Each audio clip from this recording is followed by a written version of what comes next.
Mamdani. Sorry. Zohran Mamdani wins the New York City mayoral primary race. That's right. It was a crowded field of competitors, but Mamdani was able to defeat, most importantly, Andrew Cuomo, former New York governor, in the mayoral race. He is the Democratic projected winner. This is important for so many reasons that I'm gonna get into real fast. But I don't want to lose sight of the plot. And the plot is that after a long and protracted race, a race in which he started out, Zohran Mamdani started out down, I think he had 1% of the vote. He had 1% of the vote, y'all. I'm gonna say that again, 1% of the vote. And now, going into election day, this brother had, I think, a 3-point lead. Now I'm gonna show y'all the final lead. Let me pull this up for y'all because I need you to see just how insurgent his campaign was. Maybe I know some of y'all might not like that word, but I'm not gonna play into the Islamophobic fears here. It was a wonderful, brilliant insurgent campaign. Let's look according to the New York Times race. Again, there's lots of other candidates, but with 92% of the votes in, Zohran Mamdani had 43.5% of the votes. Andrew Cuomo had 36.4. I mean, he lost by 70,000 votes. I mean, that's pretty handy. He lost handily. This was Mario Cuomo. I keep wanting to say Andrew. It is Andrew. I'm sorry. This is about to say Mario. This is Andrew Cuomo's race to lose. And he lost it. He was outmaneuvered. He was out-campaigned. He wasn't outspent now. Andrew Cuomo had the support of former Mayor Bloomberg. He had the support of AIPAC. He had the support of a whole bunch of entities that were committed to seeing Mamdani lose, but he did not. And we'll talk about why in just a second. But this was a huge race. Can you imagine 10 years ago, 20 years ago, 5 years ago, 5 months ago, last week maybe, thinking that a political institution like the Cuomo family, remember his father Mario Cuomo was governor, Andrew Cuomo was governor, and Chris Cuomo was a certified media celebrity, CNN alum, my former colleague, as well as ABC News 2020, all that. They had the power, they had the money, they had the experience. Andrew Cuomo was 67 or something like that. Mamdani's 33. He's an assemblyman, never been in the governor's house, never worked at HUD, never worked. Point being, it seemed like everything was stacked in Cuomo's favor on paper, with a few noteworthy exceptions that we'll also get to. And the polls suggested that. But at the end of the day, the people decided. The people organized, the people fought, and the people won. And going into last night, suddenly Mamdani had surged past Cuomo with like a 2% lead. And on election day, again, it's hot as you know what outside. That doesn't usually favor Mamdani's base. They say we don't like to come out to polls when it's raining. We don't like to come out when it's hot as you know what. There were all these other things going on. When we start talking about ranked choice voting, by the way, which we can get into as well, it's only going to get worse for Cuomo. I mean, it might turn out to be a mollywhopping. This is incredibly, incredibly inspiring and exciting. But if I told you a day ago, a week ago, a month ago, a year ago, 10 years ago, that a Democratic Socialist Muslim immigrant who's pro-Palestine would win the New York City mayoral primary over a Cuomo, y'all would look at me like I had 3 heads. And y'all probably be right. But it happened. I saw so many people campaigning. I saw so many people saying, yo, stay in line if you're in line tonight. I saw so many people saying, even if you think they're not going to count your ballot, even if they're trying to push you away, continue to vote, do the right thing, follow the law, but vote. These things were not unimportant. Bring It to Green raises an important point. So he also defeated the effing New York Times, who I'm quoting, that hit piece editorial that ran aging while the mask is slipping like banana peels. That's right. The New York Times was very clearly not pro Mamdani. and neither were the ads. I was watching the NBA Finals, and because I guess it was on ABC or whatever, and so the local New York commercials were running, and all you saw was Mamdani. Well, I didn't even have audio up, but I could see him. They showed him wearing traditional Muslim garb. They made him this shadowy, dangerous figure, and for no reason. And for no reason other than they want to scare people. Maddie said, "Can you hear the people sing? Zohran Mamdani wins Democratic candidacy in New York. A South Asian Democratic Socialist and anti-Zionist will win in New York City." This is so huge. This is so important. This is so powerful. This is so beautiful. This is a testament to what happens when we organize. They said that this was not a winnable race for Mamdani. They said this was not a losable race for Cuomo. Both things proved untrue because the people made it happen. The people made this happen. The people made this happen. And I can't stress that enough. The people made this happen. So I'm grateful. This race also is a reminder of the declining power and significance of AIPAC. You know, it's absurd that a New York City mayoral race or any city mayoral race should be a referendum on Israel-Palestine.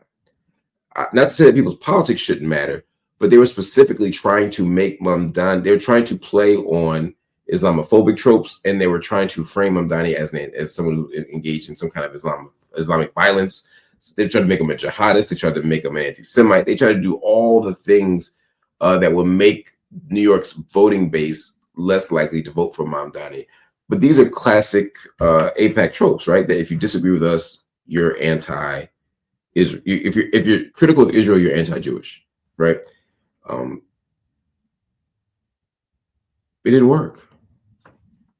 Every year, AIPAC's power, AIPAC's influence gets more and more precarious. AIPAC has to win on the issues. They have to win on the credibility of an argument. They can't win because of a fear campaign, which is what they used to win on. Just like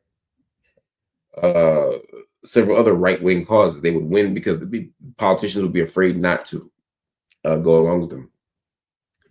People are voting their conscience. They're also seeing what's happening in the world, and they're not allowing it to stand. This is a big deal. Baby K said, "Thoughts and prayers to Richie Torres. We did it in New York City." I'm with you, Baby K. Richie Torres obviously campaigning hard against Mamdani. Don't forget, Richie Torres is up next year in 2026. Y'all can tell it. Y'all can show him what you think about his actions too, because Richie Torres has always played it. Not always, but very recently has played considerably into Islamophobic tropes and lies as well. So this is powerful. It's so exciting. It's so exciting. And again, it's not because I'm the world's biggest Mamdani fan. Again, I don't know Zohran well enough to have an opinion on him. You know, I met him. We went to iftar together. Spoke to his campaign. I think we spoke really quickly. For me, it's less about him and more about what he stands for. The idea that you can be anti-Zionist and win. The idea that you could be an immigrant and win. The idea that you could be brown and win. The idea you could be a democratic socialist or socialist of any sort and win. The idea that, you know, you don't have to go with the neoliberal DNC or DLC status quo line and win. Like, there are other ways to win. This is a huge deal. This is a huge deal. So I'm very excited to see this. Mamdani, Cuomo, Lander. By the way, the concession speech from Lander, and if you don't know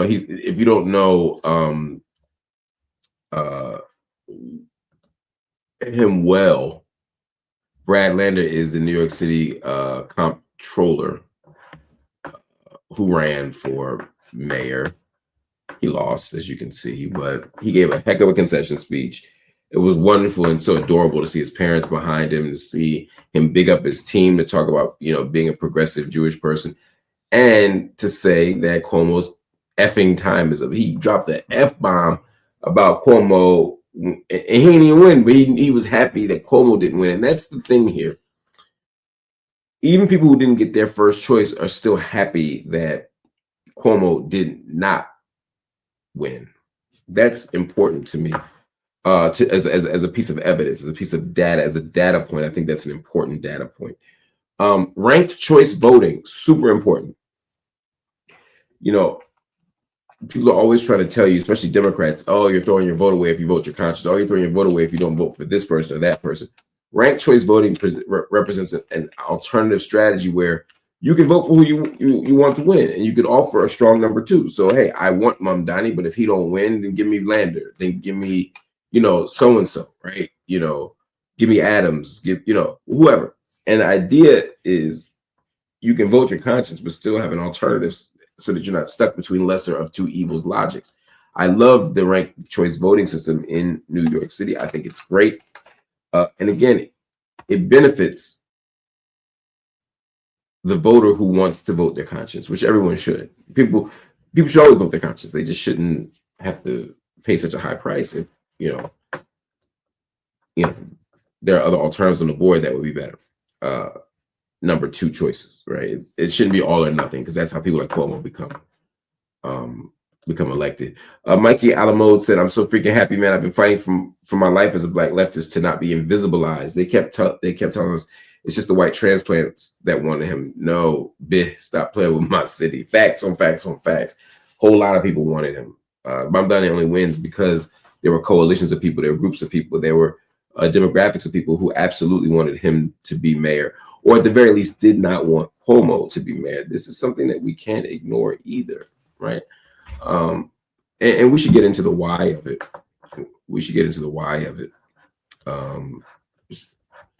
Cuomo lost for a couple of reasons. I think people did want a breath of fresh air. I think the sex scandal stuff mattered more than I think people thought. In fact, to me, it was a little disappointing that the other stuff didn't also matter. It seemed like the idea of the nursing home deaths, the idea of the cover-ups, using the government to cover up allegedly the death numbers. These are things that I thought people would care more about. I'm fascinated by what we care about as voters and what we don't. But at the end of the day, people didn't like the scandals. They didn't like the smut on his name. They did not like the narratives about him, and they didn't like the fact that he represented the old guard. It was him being Cuomo, and so they made different choices. Dow said Mamdani won, but why did black people vote Cuomo? That's a great question. Black people one thing black people love is white people. And when given the opportunity to support white people, that we will oftentimes, unfortunately. For me, the question though is, what happens next? If you watched Cuomo's concession speech, he acknowledged that Mamdani was a better man tonight, as they say. He announced that it was his night. He announced that he ran a great campaign, but he didn't say that he was going to step out of the way, and he darn sure didn't endorse it. But every reckoning I have, you're going to see Andrew Cuomo running again in the general as an independent, along with Eric Adams, and we'll see what comes of that. I don't want to make too many predictions. I think Zohran Mamdani is the next mayor of New York. I do believe that. But how it plays out, that'll be interesting to see.